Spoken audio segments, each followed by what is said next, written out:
Anti-Asian hate put a spotlight on our community, and I'm trying to think about how do we take what was a moment and make sure we build a movement. For the future, right? I think one of the things that we're very excited about, I think we got our feet solid on the ground now. I think we got a foundation. I think we have a rhythm going. I do want to say that one of the things that I'm hoping to challenge ourselves even further is to be extremely unapologetic about what we say in the communities that we support and that we're trying to uplift. And I do want to start really pushing discussions around anti-Asian discrimination being inclusive of systemic issues, and really about us talking about data, about Asian invisibility, about lack of representation, and how that impacts policy work. You all can now tell why I love working for this org, and my boss tells me that I could be unapologetically myself and live my authentic self. I really am excited to walk into different rooms and really continue sharing what's been going on in the Asian American community and what needs help. I mean, a lot of times we think about lack of representation. Like I've mentioned, I'm excited to have 3 Asian American women in the legislature and really speaking up for us, but at the same time, really helping the whole, not just the caucus itself, but the whole legislature understand the Asian American community better, about our language access needs, about why our community is not the model minority, but it's a community that people need to learn more about and help tackle anti-Asian hate, and also having different policy and support, investing in resources that help our community.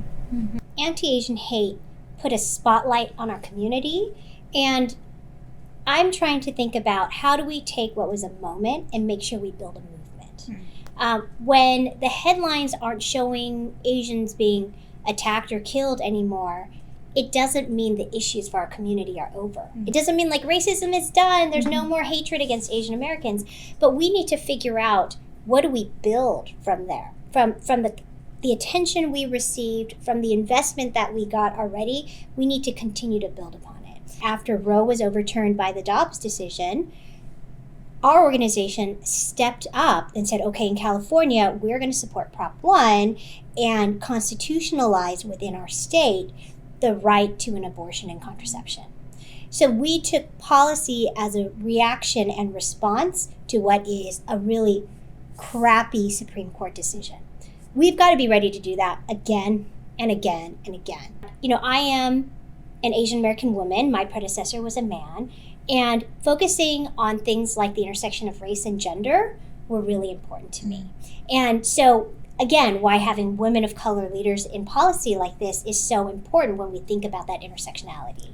And I also hope that we can build upon the intersection of being API and LGBTQ. I think there's a lot more we can do for the queer and transgender API community. I hear so many stories about how that particular community is so unbelievably vulnerable to discrimination, hatred, and then compound that with the issues we see in the API community with language access and immigration status. I think it's really important that we focus on uplifting our most vulnerable community members if we want to really focus on our beliefs that everyone is entitled to civil rights and social justice.